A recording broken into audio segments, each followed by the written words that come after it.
Hello everyone, this is Tom Fox and I'd like to welcome you to this episode of Unfair and Unbalanced, a podcast with Roy Snell and Tom Fox. I'm back with Roy today in gorgeous Minneapolis.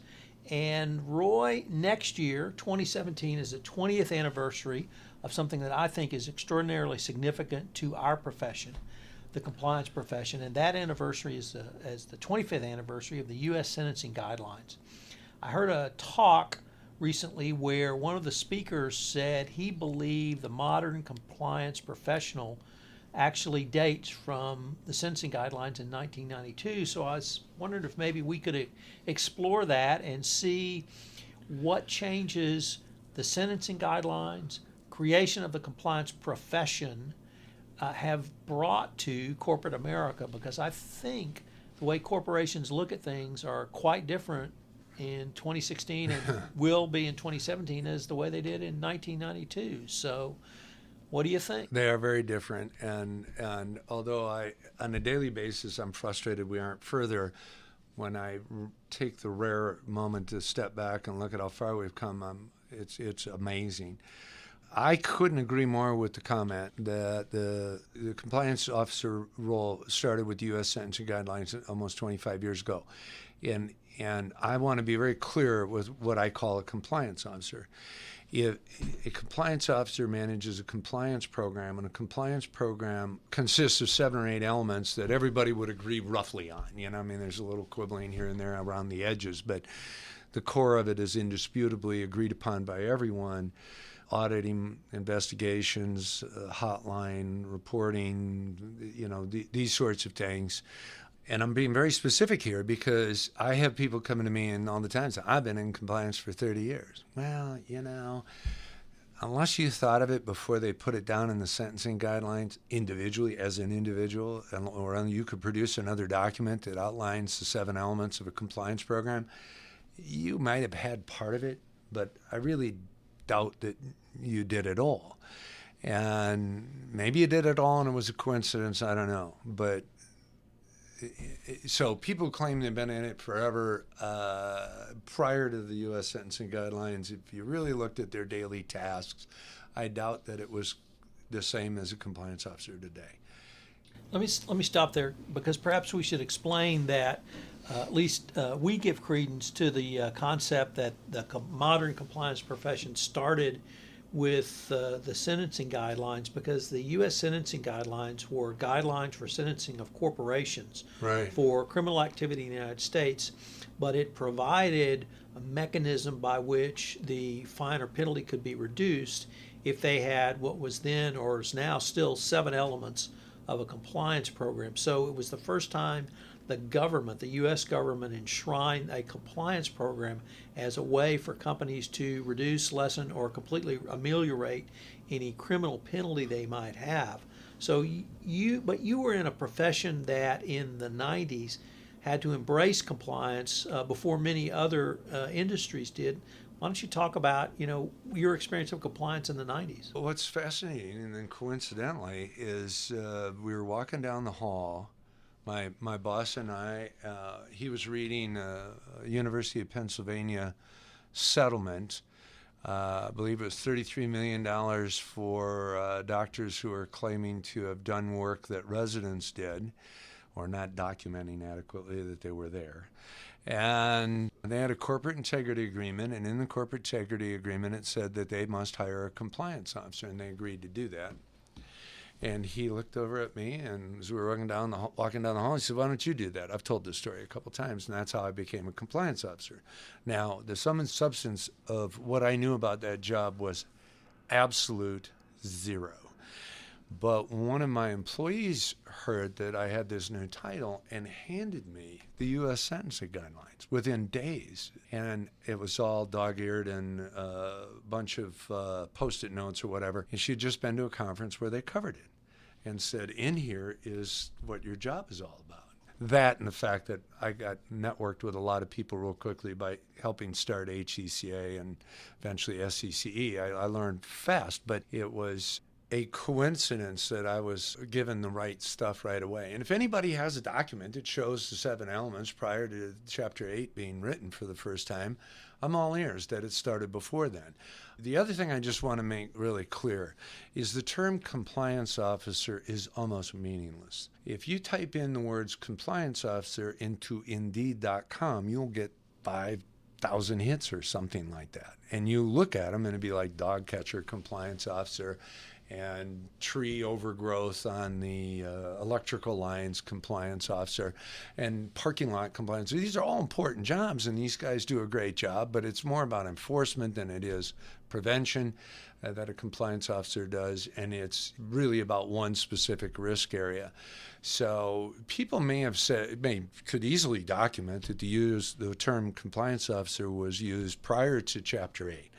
But what I will tell you is Chapter 8 is really about a corporate compliance officer managing a corporate compliance program, which is a very different thing. And I believe that's the first instance that it ever came up. And we should all be a little more careful about talking about compliance officers.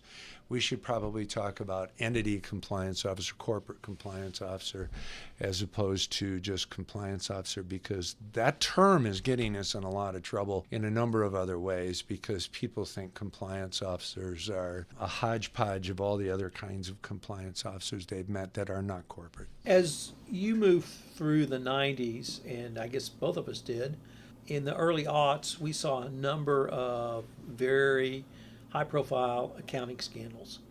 And in obviously being from Houston, Enron is foremost in my mind, but we had Health South, we had WorldCom, we had a number of others. And that led, of course, to a government response in the form of Sarbanes-Oxley. And I have heard others draw really a line from the accounting provisions in the FCPA, where you had to have effective internal controls, to Sarbanes-Oxley, where you actually had to certify that your financial controls were effective and that your financial statements were accurate. But you've come at those scandals in a different way, really from the compliance profession. And you've talked about the kind of growth or explosion in the compliance profession as a response to those scandals, where there was no one there to say, not only we can't do it, but we shouldn't even do it. So what did you see in those scandals which led you to think that compliance as a profession needed to step in? Penn State, unfortunately, is forever and today going to be my number one example, because not only was it wasn't about money, it was about people's lives. And it was a tragedy. And it's extremely well documented that they were aware, possibly prior to the 10-year period that most people know about, that maybe they knew about the problem 20 years before, but at least 10 years prior to anybody doing anything about it, somebody from the outside who found out about it, the government, I guess, the problem rotted. The spirit of a compliance program is you're either all in or you're not. You don't have a half a compliance program. If the compliance officer is not responsible for making sure that every problem discovered is fixed adequately and discipline is implemented when appropriate, if you don't commit completely, you've got nothing. Now, I did a little research with Penn State. I couldn't find a corporate compliance officer. I mean, they had an NCAA compliance officer, and I believe an OSHA compliance officer, and some of their subsidiaries and hospitals had compliance officers, but the university did not, and that I could find. And there was nobody to sit in the room with this leadership the way it should have been and said, let me see if I got this straight. Your solution to this is to do nothing. The president, the athletic director, allegedly, and the head coach and others in a position to do something decide to do nothing. A real compliance program, that individual is going to throw themselves on their sword, report to the board, and make a noisy exit if it isn't handled right. And I believe that's the difference between days of yore and now. Everybody else could say, it wasn't my job to fix this. They tried. They get fired sometimes, but they don't typically go to jail because it wasn't my job. And what society and the enforcement community and the U.S. Sentencing Commission Chapter 8 say, make it somebody's job. So if you stop short of that, you don't have a compliance program. So I think we both would say there are three parts of an effective compliance program. I would say prevent, detect, and remediate. I've heard you say stop, find, and fix. Right. But I guess before the sentencing guidelines, there was no discipline, no corporate discipline, which had those three requirements. You may have had a Correct. discipline which had to look, the detect. You may have had a discipline which trained, the prevent. But you didn't have anyone whose job was to fix it, to remediate it, to make sure that it was going to get resolved within the corporation, within the bounds of the law. And maybe that's the difference. I do this all the time. I know, why are we here? What is our purpose? What is the most important? Now I'm getting carried away, but here's the question I would ask. What is it that didn't exist before compliance officers that should exist now? And therein you will find the spirit of the role. Now, you look at the 7 elements: auditing, we had it. Investigations, we had it. Risk assessments, we had it. Education, we had it. A lot of people even had anonymous reporting mechanism or some kind of reporting mechanism.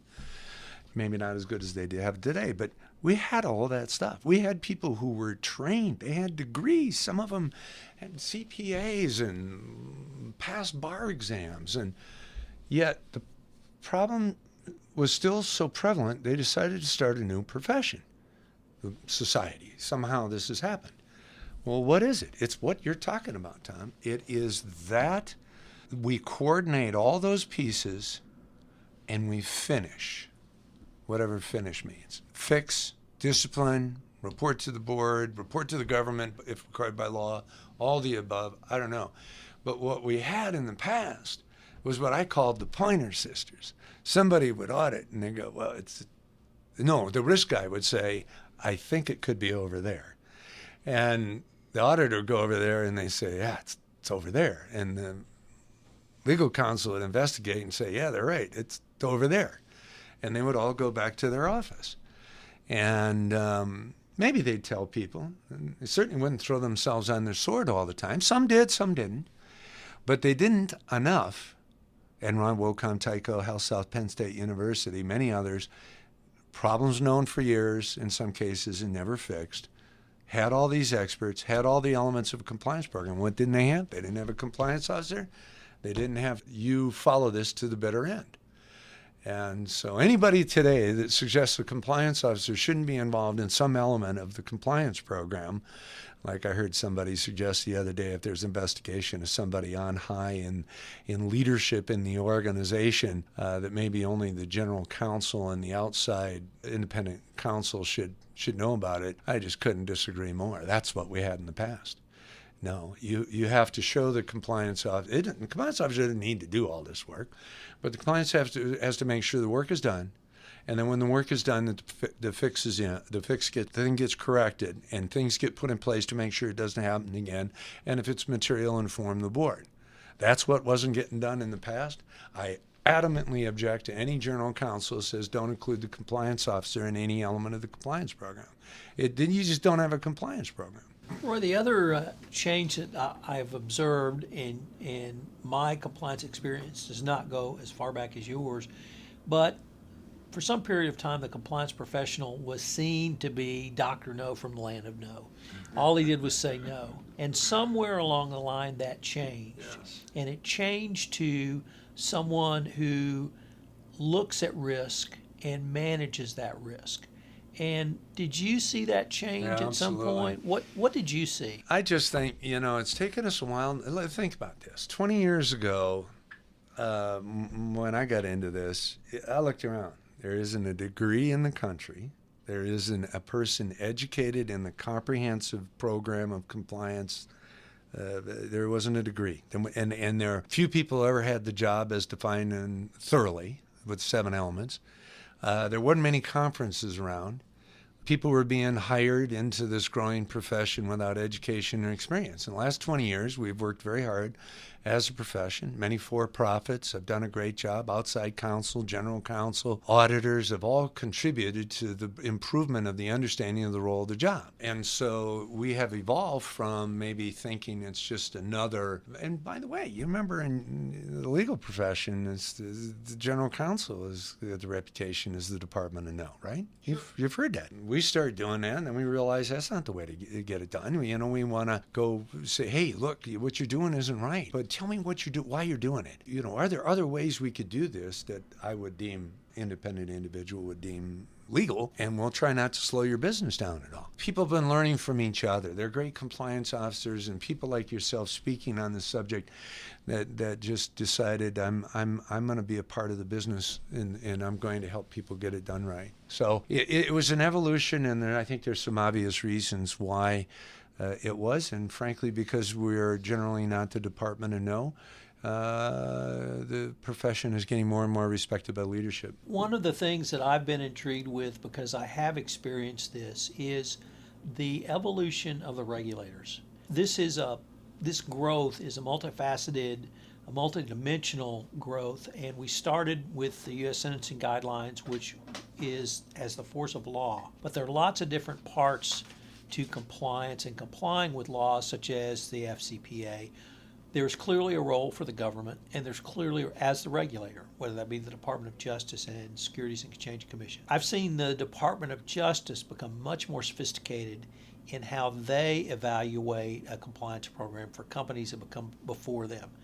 And that has, I'm not sure which is the horse and which is the cart, but you have a regulator in the form of the Department of Justice who's gone so far now as to hire a subject matter expert called a compliance counsel to help them understand what is a best practices compliance program. So when they evaluate a company that's under investigation, they could receive or not receive an appropriate amount of credit. So we have DOJ becoming more sophisticated as companies have responded by putting more sophisticated programs in place.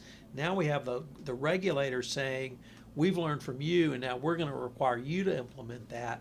And so now we have a compliance counsel saying, I want to see how you operationalize compliance. And so I really think we've moved past the step of simply looking and managing risk, and now we're putting compliance really into the very fabric of an organization. Yeah, I think there's a number of things related to this that are interesting. One is we ask, how did we go from the Department of No to the Department of Let me help you? It's not 100%, but we've improved because we've spent the last 20 years studying and learning from each other. The DOJ has made a great effort to understand. The SEC has made a great effort to understand. It could be more. I wish they had a week a year they could devote to studying compliance and programs and going to conferences, but they got other things they got to do. But by coming and speaking and talking and learning and getting exposed to these folks in this profession, they understand it even better. And by the way, I'd just like to mention Steve Cohen, who is in the enforcement area of the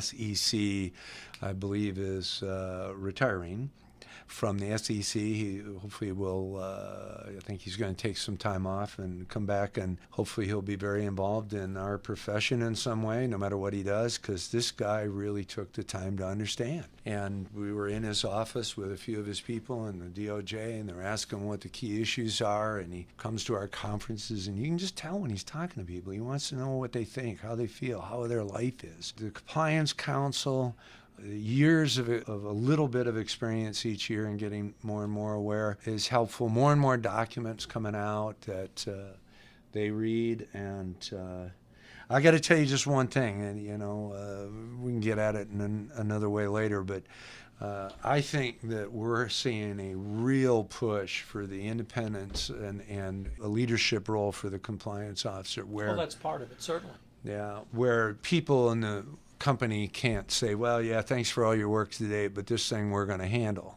In other words, it may or may not be taken care of, and you're out. If we had, think about it this, I'm sorry, I'm going to go off on a jag. Relate the compliance officer's role to the inspector general for any department of the government. And there was an accusation some department of the government had done something wrong.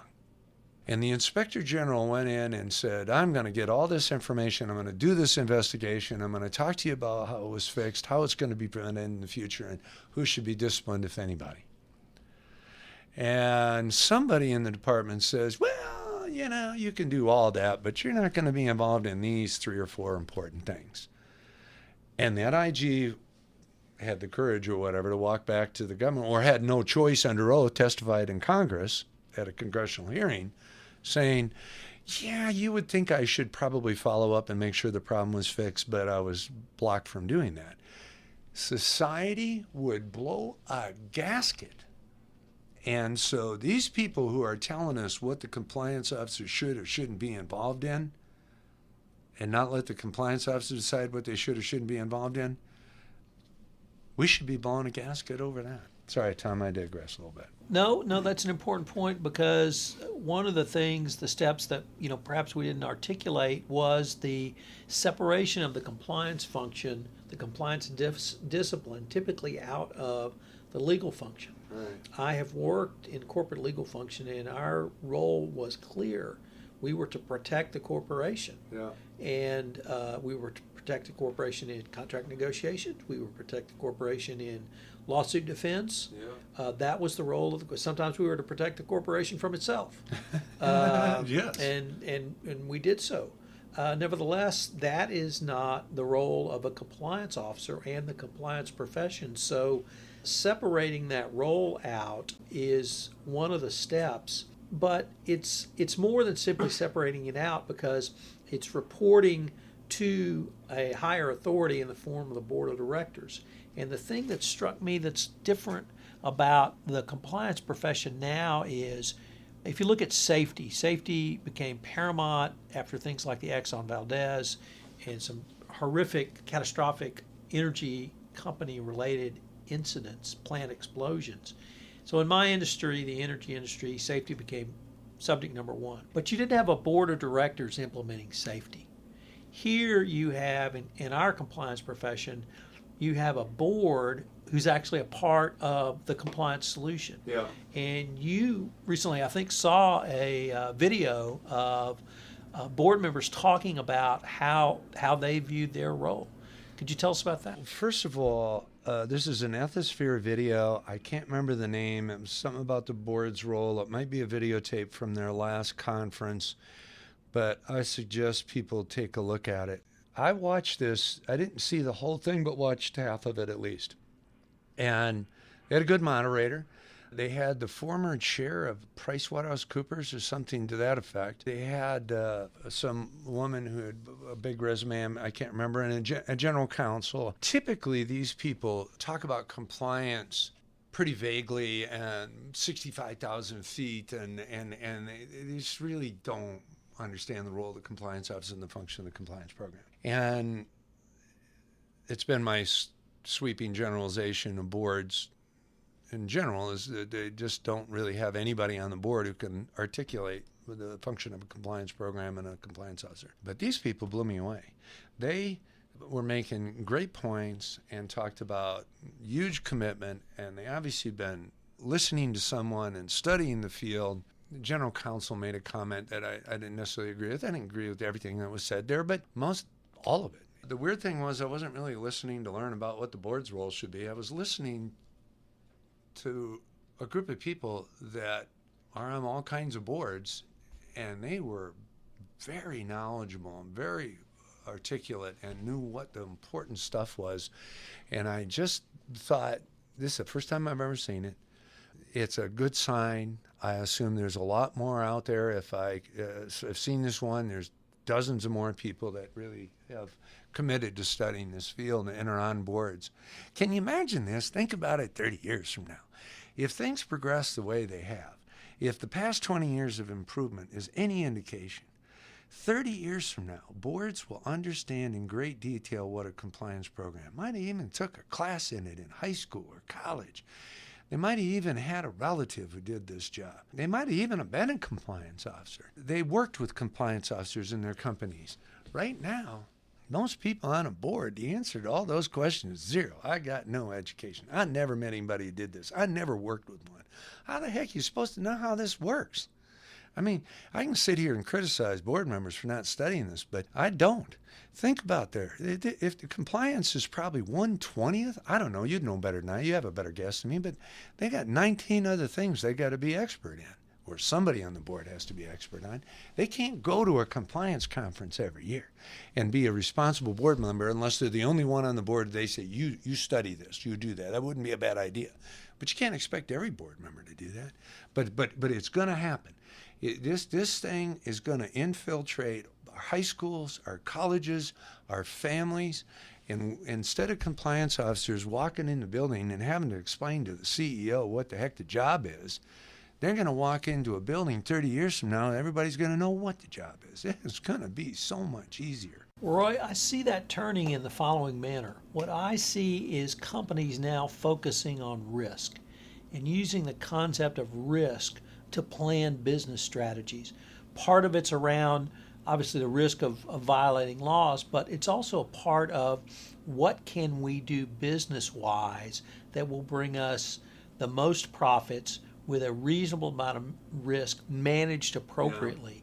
Yeah. And I guess that's the new difference, or the new thing I see in compliance now. It's really about a risk-based approach, but it's not just a risk-based approach to, oh my gosh, keep us from violating the law. Bigger than that. Yes, and it's using risk in a positive manner to determine what's the best business strategy going forward. I was just talking to some people about this. I've been talking to people about it for years here in our office, especially if you go beyond just legal and ethical risks. There are risks to the mission. For instance, if our organization was to take too much money from vendors and become too dependent on it, we might agree to do things to get that money that wouldn't be in the best interest of the profession. So when on occasion somebody will come to me and say, we got to do this, or we got to charge vendors more, or we got to do something else that is going to cause us to have to compromise our mission. Certainly our ethics or legal issues, we wouldn't do that either, but it goes beyond, like you said. Here's how I describe it to them. I want to get to this part.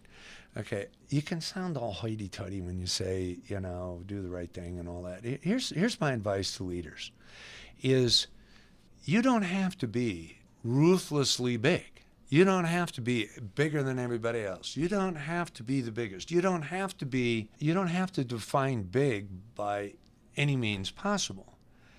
It's okay to be as big as your mission, ethics, and the rule of law will allow. And so I've told my people, no, we're not going after that money. I don't want that money. That's problematic money, whether no matter who it's from or where it's from. It's just, I don't mean to disparage. Our vendors are terrific. They don't do this, but we don't take a lot of money. We charge very little for the things that we sell, and we make it real clear that they're totally disconnected from any other decision we make.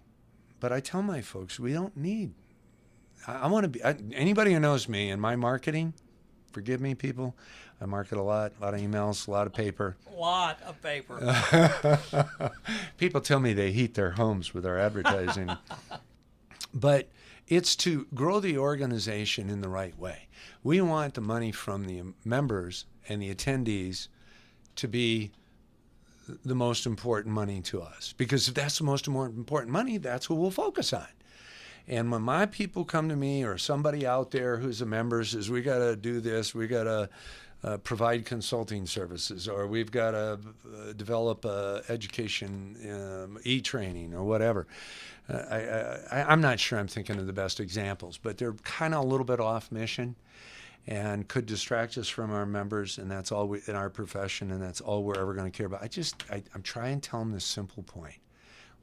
We are going to be frantically big. We're going to market. We're going to grow. We're going to do everything we can. But we're going to choose not to be 5%, 10%, 20% bigger by taking what I would call problematic money. I have amended this whole little lecture in the last year, that I've been giving this for years and years, with this. As I watch other people in our field take this money, and they're not bigger than us, I think, you know what? I'm going to stop apologizing for being willing to be smaller.